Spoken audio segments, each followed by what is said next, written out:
સૂરહ અલ-ફાતિહા રૂહની પોકાર બિસ્મિલ્લાહિર્રહમાનિર્રહીમ।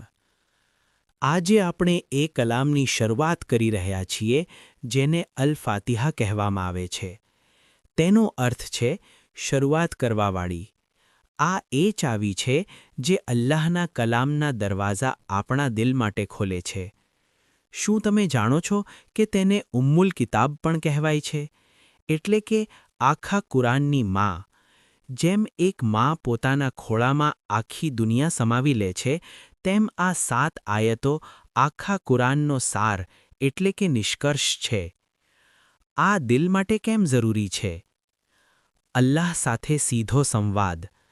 હદીસે કુદસીમાં આવે છે કે અલ્લાહ ફરમાવે છે કે મેં નમાઝને મારા અને મારા બંદા વચ્ચે અડધી વહેંચી દીધી છે। જ્યારે તમે કહો છો અલ્હમ્દુલિલ્લાહ, ત્યારે અર્શ પરથી અવાજ આવે છે કે મારા બંદાએ મારી તારીફ કરી। તમે એકલા નથી, અલ્લાહ તમને સાંભળી રહ્યો છે। દરેક દર્દની શિફા। આ સૂરહને અશ-શિફા પણ કહેવામાં આવી છે। આ માત્ર શબ્દો નથી, આ તમારા દિલની બેચેની, ડર અને ઉદાસીનો ઇલાજ છે। આખી જિંદગીનો રસ્તો। આ સૂરહ એક દુઆ છે। આપણે અલ્લાહ પાસે રસ્તો માંગીએ છીએ અને અલ્લાહ જવાબમાં આખું કુરાન અતા કરે છે।